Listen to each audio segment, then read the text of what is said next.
യുക്യാറ്റ് പഠന പരമ്പരയിലേക്ക് ഏവർക്കും ഹൃദ്യമായ സ്വാഗതം.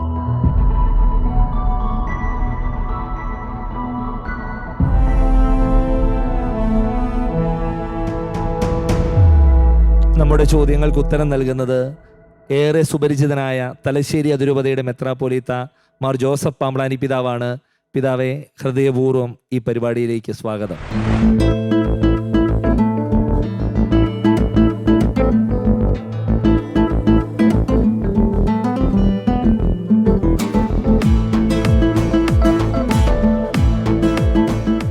ഇന്ന് അഭിവന്ദ്യ പിതാവുമായി സംവദിക്കുന്നത് തലശ്ശേരി അതിരൂപത KCYM പ്രസ്ഥാനത്തിൻ്റെ 2025-26 വർഷത്തെ പൊതു നേതൃത്വമാണ്. ഈ ചുണക്കുട്ടികൾക്ക്, തലശ്ശേരിയിലെ യുവത്വത്തിന് ഏറെ സ്നേഹത്തോടെ സ്വാഗതം. പിതാവെ, അഭിനാണ് തലശ്ശേരി അതിരൂപത KCYM-ന്റെ പുതിയ പ്രസിഡന്റ്. അഭിനെ, പിതാവിനോട് ചോദിക്കാനുള്ളത് ചോദിച്ചു. പിതാവെ, പഴയ നിയമം വായിക്കുന്ന സമയത്ത് നമുക്ക് കൂടുതലായും രോഗങ്ങൾ വരുന്നത് എന്തിൻ്റെയൊക്കെയോ പ്രതിഫലമായിട്ടോ ഒരു ശിക്ഷയായിട്ടോ ഒക്കെയാണ് കാണുന്നത്. അപ്പം നമ്മുടെ ഈ കാലഘട്ടത്തിലും കോവിഡൊക്കെ വന്നിരിക്കുന്ന ഒരു കാലഘട്ടമാണല്ലോ, ഒരുപാട് രോഗങ്ങളും വരുന്നുണ്ട്. അതിനങ്ങനെ എന്തെങ്കിലും ഒരു വശമുണ്ടോ പിതാവേ? ആദ്യമായി അഭിന് പ്രത്യേകമായ അഭിനന്ദനങ്ങൾ. KCYM-ന്റെ അതിരൂപത പ്രസിഡൻ്റായി തിരഞ്ഞെടുക്കപ്പെട്ടതിൽ. ഒരു നാൾ അഭിൻ ഈ പ്രസിഡൻ്റായി തീരുമെന്ന് നിന്നെ കണ്ട നാൾ മുതലേ ഞാൻ ശ്രദ്ധിച്ചിരുന്നതാണ്. കോളേജിൽ ചെയർമാനായിട്ട് തിരഞ്ഞെടുക്കപ്പെട്ടപ്പോൾ എല്ലാവരും പറഞ്ഞു അത് പെൺകുട്ടികളുടെ വോട്ട് കൊണ്ടാണ് തിരഞ്ഞെടുക്കപ്പെട്ടതെന്ന്. പക്ഷേ അങ്ങനെയല്ല, എല്ലാ വിഭാഗം ആളുകളുടെയും പിന്തുണ അഭിനുണ്ട് എന്ന് തെളിയിക്കപ്പെട്ട ഒരു സാഹചര്യമാണിത്. അഭിന് എല്ലാ അഭിനന്ദനങ്ങളും നന്മകളും ആശംസിക്കുന്നു. പുതിയ ഭരണസമിതിയെ ഭാവാത്മകമായി നയിക്കാൻ ഇടവരട്ടെ. അഭിൻ ചോദിച്ച ചോദ്യം രോഗങ്ങളെക്കുറിച്ചാണ്. യുവജനങ്ങളായ നിങ്ങൾ കാര്യമായി ചിന്തിക്കാത്തൊരു കാര്യമാണ് അഭിൻ ചോദിച്ചത്. ചോദിക്കാൻ കാരണം, ഇന്ന് നമ്മൾ പഠിക്കുന്നത് യുക്യാറ്റിലെ രോഗീലേപനം എന്ന കൂദാശയെക്കുറിച്ചുള്ള പഠനഭാഗമാണ്. അതുകൊണ്ട് തന്നെ ഈ രോഗങ്ങളെക്കുറിച്ചുള്ള പഴയ നിയമ കാഴ്ചപ്പാട് എന്തായിരുന്നു എന്നാണ് അഭിൻ്റെ ചോദ്യം. പഴയ നിയമത്തിലെ കാഴ്ചപ്പാടുകളെ നമ്മൾ ശ്രദ്ധാപൂർവം മനസ്സിലാക്കാൻ ശ്രമിച്ചാൽ ഒരു 2-3 തരത്തിലുള്ള ചിന്താഗതികൾ അവിടെ നമുക്ക് കണ്ടുപിടിക്കാൻ പറ്റും. ഒന്നാമതായി അഭിനിവിടെ സൂചിപ്പിച്ചതുപോലെ, മനുഷ്യൻ പാപം ചെയ്താൽ ശിക്ഷയായിട്ട് രോഗങ്ങൾ വരുന്നു. അത് പൂർണ്ണമായും തെറ്റാണ് എന്ന് നമുക്ക് പറയത്തില്ല, അല്ലേ? ഉദാഹരണം പറഞ്ഞാൽ, ഒരുത്തൻ അനിയന്ത്രിതമായി മദ്യപിച്ചുകൊണ്ടിരിക്കും. അവന് മദ്യപാനത്തിൻ്റെ അനന്തരഫലമായ രോഗങ്ങൾ സംഭവിക്കും. അതുപോലെ തന്നെ വഴിതെറ്റിയ ജീവിതം നയിക്കുന്ന ഒരു വ്യക്തിക്ക് പലതരത്തിലുള്ള ലൈംഗിക രോഗങ്ങൾ, എയ്ഡ്സ് ഉൾപ്പെടെ പിടിക്കുന്നതായിട്ട് നമ്മൾ കേട്ടിട്ടുണ്ട്. പക്ഷേ ഇത് പറയുമ്പോൾ തന്നെ നമുക്കറിയാം, ജീവിതത്തിൽ മദ്യം മണത്തുപോലും നോക്കാത്തവർക്ക് ലിവർ സിറോസിസ് വരാറുണ്ട്, അല്ലേ? അതുകൊണ്ട് ഒരു സഹനത്തിൻ്റെ കാരണം ഇത് മാത്രമാണ് എന്ന് പറയുന്നിടത്താണ് തെറ്റിപ്പോകുന്നത്. സഹനം ഒരു മിസ്റ്ററിയാണ്, ഒരു രഹസ്യമാണ്. രോഗങ്ങളെക്കുറിച്ച് നമുക്ക് അങ്ങനെയാണ് പറയാൻ പറ്റുക. എന്തുകൊണ്ട് ഒരാൾക്ക് രോഗം വരുന്നു? ഒരു വീട്ടിലെല്ലാവരും ഒരേ രീതിയിലുള്ള ഭക്ഷണം കഴിക്കുന്നു. അതിലൊരാൾ ക്യാൻസർ വന്ന് ചെറുപ്പത്തിലേ മരിച്ചു പോകുന്നു. എന്തുകൊണ്ട് എന്ന് ചോദിച്ചാൽ അതിനൊരു ഉത്തരം കണ്ടുപിടിക്കാൻ നമ്മളെ കൊണ്ട് പറ്റുന്നില്ല.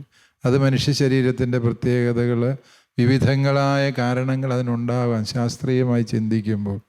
പക്ഷേ ഇന്നയാൾക്ക് ഇന്ന രോഗം വരും എന്ന് പറയാൻ നമുക്കൊരിക്കലും സാധിക്കില്ല. അപ്പോൾ പഴയ നിയമത്തിൻ്റെ ആദ്യത്തെ ചിന്ത എന്താണെന്ന് ഞാൻ പറഞ്ഞു. പാപത്തിന് ശിക്ഷയായിട്ട് രോഗങ്ങൾ വരും. ചില സന്ദർഭങ്ങളിൽ അത് ശരിയായിരിക്കാം, പക്ഷേ അതിനെ ഒരു പൊതുതത്വമായിട്ട് അവതരിപ്പിക്കുമ്പോൾ അപകടം സംഭവിക്കും. രണ്ടാമത്തെ കാഴ്ചപ്പാട് എന്ന് പറയുന്നത്, പൂർവികർ ചെയ്ത തെറ്റിന് ഈ തലമുറ ശിക്ഷിക്കപ്പെടും എന്നുള്ളു. പൂർവികർ ചെയ്ത തെറ്റിന് ഈ തലമുറ ശിക്ഷിക്കപ്പെടും എന്ന ഒരാശയം നിലനിന്നിരുന്നത് നമുക്കറിയാവുന്നതുപോലെ പഴയ നിയമത്തിൻ്റെ ആരംഭകാലങ്ങളിലാണ്. അതായത് മനുഷ്യൻ്റെ ഏറ്റവും വലിയ അനുഗ്രഹമായി അവർ കരുതിയിരുന്നത് ദീർഘായുസ്സാണ്. ദീർഘായുസ്സിനെയാണ് ദൈവത്തിൻ്റെ ഏറ്റവും വലിയ കൃപയായി ദൈവജനം മനസ്സിലാക്കിയിരുന്നത്. ഒരു മനുഷ്യൻ 80 വയസ്സുവരെയൊക്കെ ജീവിച്ചിരുന്നാൽ വലിയ ദൈവാനുഗ്രഹം. നമ്മൾ ബൈബിളിൽ നിങ്ങൾ വായിച്ചിട്ടുണ്ട്, ആദം 930 വർഷം ജീവിച്ചു എന്നൊക്കെ കേട്ടിട്ടുണ്ട് അല്ലേ? എന്തായിരിക്കും അതിൻ്റെ അർത്ഥം? അത്രയും കൊല്ലം ജീവിച്ചു എന്നാണ് അതിൻ്റെ അർത്ഥം. അബിൻ, ഇത്രയും കൊല്ലം വിശ്വസിക്കാൻ പ്രയാസമുണ്ട്. വിശ്വസിക്കാൻ പ്രയാസമുണ്ട്, പക്ഷെ ബൈബിളിൽ പറഞ്ഞതുകൊണ്ട് വിശ്വസിക്കുകയില്ല എന്ന് പറയാൻ ഒരു ധൈര്യക്കുറവുണ്ട് അല്ലേ? അതാണ് വിഷയം. ആദം 930 വർഷം ജീവിച്ചു. അത് അടുത്ത തലമുറയിൽ 800 കൊല്ലം ജീവിച്ചു. അതിൻ്റെ അടുത്ത തലമുറക്കാർ 600 കൊല്ലം ജീവിച്ചു. ഇങ്ങനെ ബൈബിളിൽ പറയുന്നത് വാസ്തവത്തിൽ നമ്മൾ മനസ്സിലാക്കേണ്ടത് ദൈവൈക്യത്തിലുള്ള ജീവിതം ദീർഘായുസാണ് എന്ന സന്ദേശമാണ് കൊടുക്കുക. കൃത്യം 930 കൊല്ലം ആദം ജീവിച്ചോ ഇല്ലയോ എന്ന് നമ്മൾ വിശ്വസിക്കണമെന്നല്ല ബൈബിൾ ഉദ്ദേശിക്കുക. ദൈവ ഐക്യത്തിൽ ജീവിക്കുന്നത് ദീർഘായുസ്സിന് കാരണമാകും. ആ ഒരു ചിന്താഗതിയാണ് വിശുദ്ധ ഗ്രന്ഥത്തിൻ്റെ ആദ്യ ഏടുകളിൽ നമ്മൾ കാണുക. എന്നാൽ പിന്നീട് എഴുതപ്പെടുമ്പോൾ നമ്മൾ മനസ്സിലാക്കുക, കാരണം മനുഷ്യൻ മരണാനന്തരം ജീവിതമില്ല എന്നാണ് അവരാദ്യം ചിന്തിച്ചിരുന്നത്. മരണത്തോടെ എല്ലാം തീർന്നു. അതേസമയം പിന്നീട് വന്നപ്പോൾ എന്താണ്, മരണത്തിനപ്പുറത്തും ജീവിതമുണ്ട് എന്ന ചിന്ത കടന്നു. ആ ചിന്തയിൽ നിന്നാണ് മരണത്തിനപ്പുറത്ത് ജീവിതമുണ്ട് എന്ന ചിന്ത കടന്നു വരുന്നതിന് തൊട്ട് മുൻപ് ഒരു പ്രശ്നവും കൂടി അവർക്കുണ്ടായി. എന്താണെന്ന് ചോദിച്ചാൽ, ഒരുവൻ തെറ്റ് ചെയ്താൽ പെട്ടെന്ന് മരിക്കും, പുണ്യപ്പെട്ട ജീവിതം നയിച്ചാൽ ദീർഘകാലം ജീവിക്കും. വളരെ എളുപ്പമുള്ളൊരു തിയറിയാണ് അത് വിശ്വസിക്കുക. പക്ഷേ ഇവരിങ്ങനെ നോക്കിയിരിക്കുമ്പോൾ ഇതാ ദുഷ്ടൻ പന പോലെ വളർന്നിരിക്കുന്നു. അവനൊട്ട് മരിക്കുന്നുമില്ല. മര്യാദക്കാരൻ മരിച്ചിട്ട് പോലും ഈ ദുഷ്ടന്മാർ മരിക്കുന്നില്ല. ഇതാണ് പ്രശ്നം. അപ്പോൾ അവരതിനെക്കുറിച്ച് ചിന്തിച്ച് എന്നതാണ് ദൈവം ഇതിനുള്ള പരിഹാരം. അതിനവർ കണ്ടുപിടിച്ചൊരു ഉത്തരവുണ്ട്. എന്താണ്? ഒരുവൻ തെറ്റ് ചെയ്താൽ അവന് ശിക്ഷ കിട്ടിയില്ലെന്ന്, അവൻ കുറേ കാലം ജീവിച്ചു എന്നുള്ളത് കൊണ്ടും പ്രശ്നം തീരിയാൽ അവൻ്റെ തുടർച്ചയാണ് അവൻ്റെ മക്കൾ. അവൻ്റെ തെറ്റിന് അവൻ്റെ മക്കൾക്ക് ശിക്ഷ കിട്ടും. ഈ ഒരു ആശയം പഴയ നിയമത്തിൽ കടന്നു. വീണ്ടും മൂന്നാമത്തേതും പൂർണ്ണവുമായ ഒരർത്ഥം കടന്നു വരുന്നത് രോഗങ്ങളെക്കുറിച്ച് മരണാനന്തര ജീവിതമുണ്ട് എന്ന ധാരണ വന്നപ്പോഴാണ്. നമുക്കറിയാവുന്ന പോലെ ജെറമിയ പ്രവാചകനും അതുപോലെ എസെക്കിയേൽ വളരെ ദീർഘമായി 20-ാം അധ്യായം ഈ പ്രമേയം ചർച്ച ചെയ്യുന്നു. എന്നിട്ട് പറയുന്നുണ്ട്, പിതാക്കന്മാർ പുളിച്ച മുന്തിരിങ്ങ തിന്നു മക്കളുടെ പല്ല് പുളിച്ചു എന്ന പഴമൊഴി നിങ്ങളിപ്പോഴും ഇസ്രായേലിൽ ആവർത്തിക്കുന്നത് എന്തുകൊണ്ട് എന്ന് ചോദിച്ചിട്ട് വലിയ വ്യാഖ്യാനങ്ങൾ നൽകിയിട്ട് പറയുന്നതാണ്, ഓരോരുത്തനും അവനവൻ്റെ തെറ്റിന് ദൈവത്തിന് മുമ്പിൽ കണക്ക് കൊടുത്താൽ മതി. മരണാനന്തര ജീവിതം എന്ന ആ ഒരു വലിയ വെളിപാട് തുറന്നു കിട്ടിയതോടെ ഈ രോഗത്തെക്കുറിച്ചുള്ള വളരെ പരിമിതമായ ആശയങ്ങൾ തിരുത്തി വായിക്കപ്പെട്ടു എന്നുള്ളതാണ് സത്യം. അതുകൊണ്ട് തന്നെ പഴയ നിയമത്തിൽ പിന്നീട് രോഗത്തെ ശിക്ഷയായി കരുതുന്നതോ തലമുറകളിലൂടെ പടരുന്ന ശാപമായിട്ട് കരുതുന്നതോ ആയ ആശയങ്ങൾ പഴയ നിയമത്തിൽ തന്നെ തിരുത്തി വായിക്കപ്പെടുന്നുണ്ട് എന്നുള്ളതാണ് സത്യം. പഴയ നിയമം ആത്യന്തികമായി രോഗത്തെ എങ്ങനെ മനസ്സിലാക്കുന്നു എന്ന് ചോദിച്ചാൽ, ദൈവത്തിൻ്റെ രക്ഷാകര പദ്ധതിയുടെ ഭാഗമായിട്ട് തന്നെ രോഗത്തെ മനസ്സിലാക്കണം. ഉദാഹരണം പറഞ്ഞാൽ ജോബിൻ്റെ പുസ്തകം. ജോബിന് എല്ലാ തകർച്ചകളുണ്ടായി, അവന് കുഷ്ഠം ബാധിച്ചു, ചാരത്തിലാണ് അവൻ ഇരിക്കുന്നത്. ആ അവസ്ഥയിൽ ജോബ് പറയുന്നുണ്ട്, ദൈവം തന്നു, ദൈവം എടുത്തു. ആരോഗ്യം തന്ന ദൈവം, തിരികെ എടുത്ത ദൈവം, ദൈവ തിരുനാമം വാഴ്ത്തപ്പെടട്ടെ എന്ന്. വാസ്തവത്തിൽ സൗഭാഗ്യങ്ങളും രോഗങ്ങളും ആരോഗ്യവും അനാരോഗ്യവും ദൈവീക പദ്ധതിയുടെ ഭാഗമാണ് എന്നും ഈ ഭൂമിയിലായിരിക്കുമ്പോൾ അതിൻ്റെ പൂർണ്ണമായ അർത്ഥം നമുക്ക് മനസ്സിലാകണമെന്നില്ല എന്നും ആ ദൈവീക പദ്ധതിയുടെ ചുരുൾ നിവരുന്നതിന് വേണ്ടി ചിലപ്പോൾ നമ്മൾ മരണത്തിനപ്പുറത്തേക്കും കാത്തിരിക്കേണ്ടതുണ്ട് എന്നുമുള്ള വെളിപ്പെടുത്തലാണ് പഴയ നിയമം തരുന്നത്. ഈ രോഗത്തെക്കുറിച്ചുള്ള ഈ പഴയ നിയമ കാഴ്ചപ്പാട് ഈ പഴയ നിയമത്തിലെ ജനത ജീവിച്ചിരുന്ന കാലത്ത് തന്നെ ഉണ്ടായിരുന്നോ, ഇല്ലെങ്കിൽ നമ്മൾ അത് ഇൻ്റർപ്രറ്റ് ചെയ്ത് പിന്നീട് വന്ന കാലഘട്ടം അങ്ങനെ വായിച്ചെടുത്തതാണോ? ഉദാഹരണം, രോഗിയായ ഒരു മനുഷ്യൻ അതിനെ സ്വീകരിച്ചതും, അല്ലെങ്കിൽ രോഗിയായ ഒരു മനുഷ്യനെ പുറമേ നിന്ന് കാണുന്ന ഒരാൾക്കാർ ഇതിനെ ഇൻ്റർപ്രറ്റ് ചെയ്തതും തമ്മിൽ അന്നത്തെ കാലഘട്ടത്തിൽ എങ്ങനെയുണ്ടായിരുന്നു എന്ന് പിതാവിനൊന്ന് വിശദീകരിക്കാവോ? തീർച്ചയായും പഴയ നിയമകാലം എന്ന് പറയുന്നത് നമുക്കറിയാവുന്നതോളം വളരെ സുദീർഘമായൊരു കാലമാണ്. പഴയ നിയമത്തിൻ്റെ ചരിത്രം എന്ന് പറയുന്നത് അബ്രാഹത്തിൻ്റെ വിളിയിൽ നിന്നാണ് ചരിത്രകാലം ആരംഭിക്കുക. അതാകട്ടെ BC 19-ാം നൂറ്റാണ്ടിലാണ്. ഈശോ വരുന്നത് വരെയുള്ള കാലഘട്ടമാണ് പഴയ നിയമം അനാവരണം ചെയ്യുന്നത്. എന്ന് പറയുമ്പോൾ മക്കബായരുടെ പുസ്തകമൊക്കെ എഴുതുമ്പോഴത്തേക്കും BC 2-ാം നൂറ്റാണ്ടിൻ്റെ അവസാനം 1-ാം നൂറ്റാണ്ട് വരെ എത്തി. അത്രയും കാലഘട്ടം എന്ന് പറഞ്ഞാൽ ഏകദേശം ഒരു 2000-ഓളം കൊല്ലം നീളുന്ന ഒരു കാലഘട്ടത്തിൻ്റെ വീക്ഷണങ്ങളാണ് അതിലുള്ളത്. അതുകൊണ്ടാണത് ഒരു മോണോലിത്തിക്കായിട്ടുള്ള അല്ലെങ്കിൽ ഒരു ഏകദാനതയുള്ള ഒരു വീക്ഷണം അതിൽ വരാത്തതിൻ്റെ കാരണം. ഓരോ കാലഘട്ടത്തിലും മനുഷ്യൻ്റെ ദൈവവിശ്വാസവും അവൻ്റെ സങ്കടങ്ങളും എങ്ങനെ കൂട്ടി വായിക്കാൻ പറ്റും എന്നുള്ള പരിശ്രമം മനുഷ്യൻ നടത്തിക്കൊണ്ടിരുന്നു. അത് ക്രമാനുഗതമായി വളർന്നു എന്ന് ചിന്തിക്കുന്നതായിരിക്കും കൂടുതൽ പ്രായോഗികമായ ഉത്തരം. ഈ ഇന്നത്തെ കാലഘട്ടത്തിലാണെങ്കിലേ നമുക്ക് ഈ കുരുന്നുകൾക്ക് പോലും പല രീതിയിലുള്ള അസുഖങ്ങൾ വരുന്നതായിട്ട് നമ്മൾ കാണുന്നുണ്ടല്ലോ. അതൊരു പക്ഷേ ഈ തലമുറകളായിട്ട്, പിതാവ് നേരത്തെ പറഞ്ഞതുപോലെ തലമുറകളായിട്ടുള്ള പ്രവർത്തനങ്ങളുടെ മാതാപിതാക്കളുടെ ഒരു ഇതായിരിക്കുമോ, അല്ലെങ്കിൽ മറ്റെന്തെങ്കിലും കാരണം ഉണ്ടാവുമോ? അമൽ പറഞ്ഞതുപോലെ ഈ കുഞ്ഞുങ്ങൾക്ക് രോഗം വരുന്നതൊക്കെ നമ്മൾ വളരെ പെട്ടെന്ന് നമ്മളെ സങ്കടപ്പെടുത്തുന്ന കാര്യമാണ്. 1 വയസ്സ് 2 വയസ്സുള്ള കൊച്ചൊക്കെ ഗുരുതരമായ രോഗം ബാധിച്ച് പെട്ടെന്ന് മരണത്തിലേക്ക് കടന്നു പോകുന്നത്, ആ കുഞ്ഞുങ്ങളെ ഒന്ന് ചേർത്ത് പിടിക്കാൻ സഹായിക്കാൻ കഴിയാതെ പോകുന്ന മാതാപിതാക്കളുടെ ദുഃഖം, അതൊക്കെയും നമ്മൾ നിത്യജീവിതത്തിൽ കാണുന്ന ഉത്തരമില്ലാത്ത സങ്കടങ്ങളാണ്. അത് ഞാൻ സമ്മതിക്കുന്നു. പക്ഷേ അമൽ, നമ്മൾ ഈ ഭൂമിയിൽ നിശ്ചിത കൊല്ലം ജീവിച്ചേച്ചിട്ട് 80 വയസ്സായി മരിച്ച് പോയി കഴിഞ്ഞാൽ നമ്മുടെ ആത്യന്തിക ലക്ഷ്യം എന്താ? സ്വർഗത്തിൽ എത്തിച്ചേരുക ആണല്ലോ അല്ലേ? പിന്നെ മാറ്റി പറയാമല്ലോ. ഇല്ല.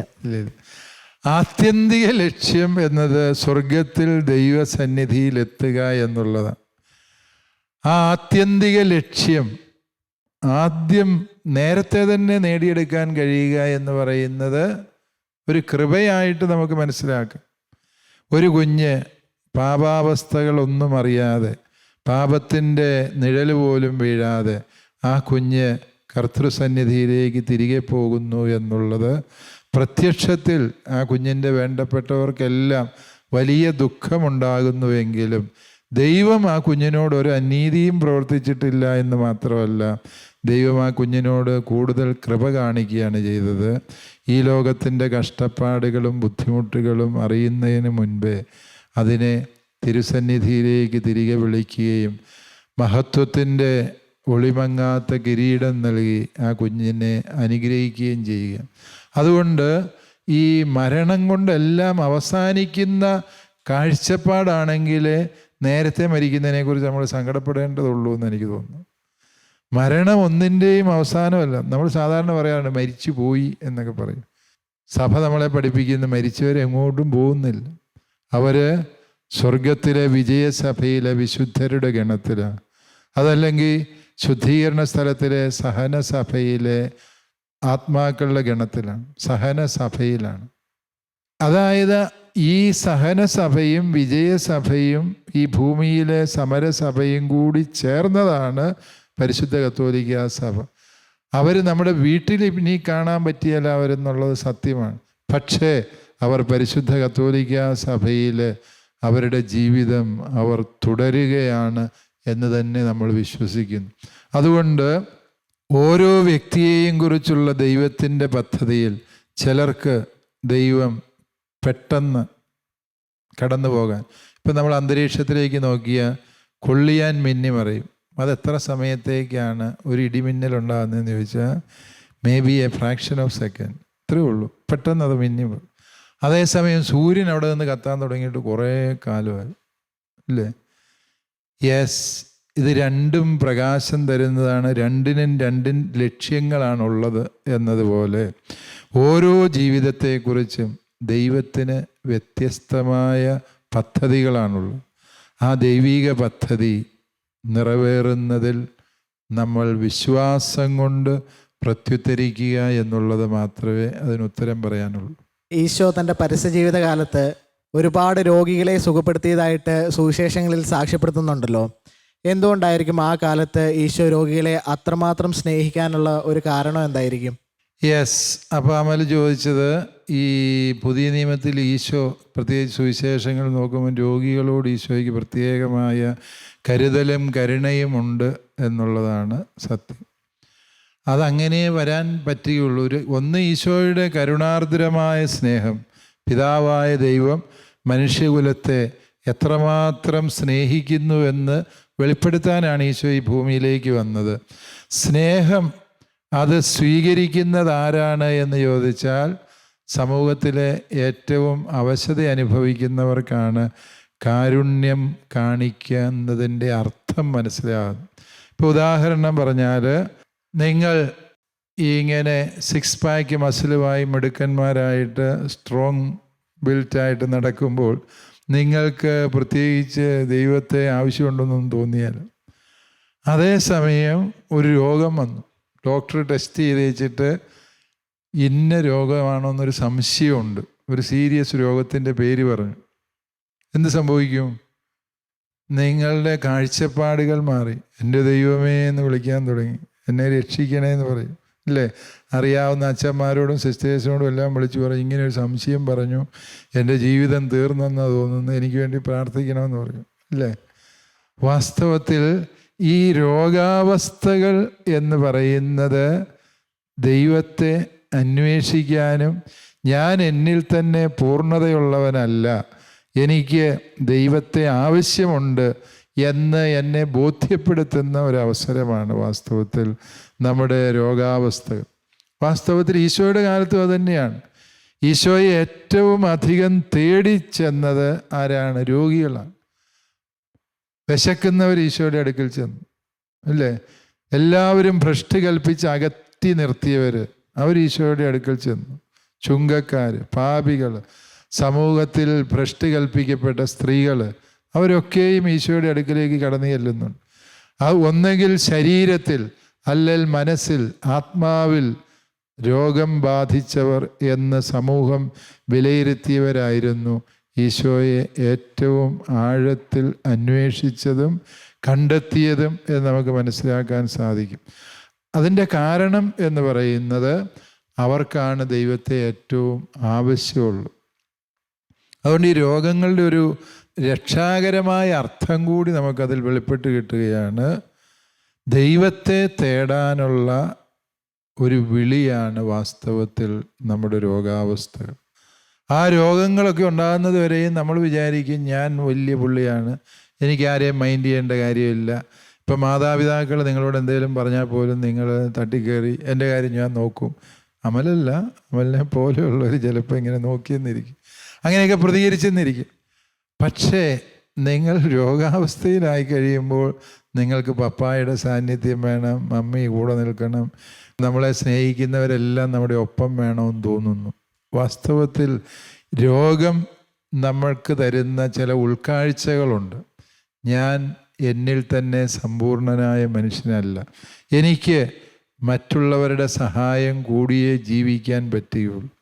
ഈ ഭൂമിയിലെ മനുഷ്യർ മാത്രം വിചാരിച്ചാൽ എൻ്റെ പ്രശ്നങ്ങൾക്ക് പരിഹാരമാകുകയല്ല. ജീവൻ്റെ ഉടയവനായ ദൈവത്തിൻ്റെ കരുതലും കരുണയും എനിക്ക് ആവശ്യമുണ്ട്. അതുപോലെ തന്നെ ഈശോ രോഗികളോട് കരുണ കാണിക്കുന്നതിൽ നമുക്ക് ഈ കാലഘട്ടത്തിൽ മനസ്സിലാക്കേണ്ടത് എന്താ?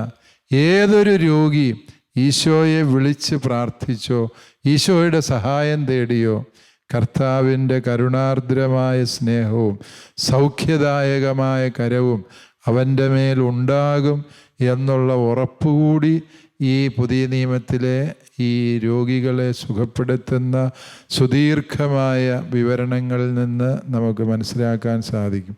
ഒരു രോഗവും കർത്താവിനെ സുഖപ്പെടുത്താൻ മേലാത്ത വിധത്തിൽ ദുഷ്കരമായിട്ടില്ല. ഒരു പ്രതിസന്ധിയും കർത്താവിന് അധീനമാകാത്തതായിട്ടില്ല എന്ന് വെളിപ്പെടുത്തുന്ന പ്രത്യാശയുടെ സന്ദേശം കൂടി ഈ പുതിയ നിയമത്തിലെ രോഗശാന്തി വിവരണങ്ങൾ കൊണ്ട് എന്ന് നമുക്ക് മനസ്സിലാക്കാൻ സാധിക്കും. അതുകൊണ്ട് തന്നെ എല്ലാ രോഗികൾക്കുമുള്ള ആശ്വാസ വാർത്തയാണ് പുതിയ നിയമത്തിലെ സൗഖ്യദായകമായ വിവരണങ്ങൾ ഓരോന്നും. ഏത് രോഗിക്കും ഈശോയെ വിളിക്കാം. ഒരു വിളിപ്പാടകലെ നമ്മുടെ ജീവിതത്തിൽ ഇടപെടാൻ നമ്മുടെ രക്ഷകനും നാഥനുമുണ്ട് എന്നുള്ളതിൻ്റെ സൂചന കൂടിയായിട്ട് നമുക്ക് ആ വിവരണങ്ങളെ മനസ്സിലാക്കും. പിതാവേ, യഥേസമൊക്കെ വളരുന്ന ഒരു കാലഘട്ടത്തിലാണല്ലോ നമ്മളുള്ളത്. അപ്പോൾ ഈ യുവജനങ്ങൾ പലരും ഇങ്ങനെ അത്തരം ചിന്തകളിലൊക്കെ ചെന്ന് പെടുന്നവരൊക്കെ ഉണ്ട്. അങ്ങനെയുള്ള അവരുടെ മുൻപിൽ നമ്മളിങ്ങനെ വിശ്വാസത്തിൻ്റെ കണ്ണുകളിലൂടെ മാത്രം രോഗത്തെ വ്യാഖ്യാനിക്കാൻ വേണ്ടി പോകുമ്പം അവർ ചോദിക്കുകയല്ലേ പലപ്പോഴും, ഇത് നമ്മൾ ദൈവത്തിലും വിശ്വാസത്തിലും ഒക്കെ ഉള്ളത് കൊണ്ട് നമ്മൾ രൂപപ്പെടുത്തിയെടുക്കുന്ന ഒരു ചിന്ത. അപ്പം നമ്മൾ അങ്ങനെയുള്ളവർക്ക് നമുക്ക് കൊടുക്കാൻ വേണ്ടി പറ്റുന്നൊരു മറുപടി എന്നായിരിക്കും? വിശ്വാസമുള്ളവർക്കും വിശ്വാസം ഇല്ലാത്തവർക്കും മരണമുണ്ട്.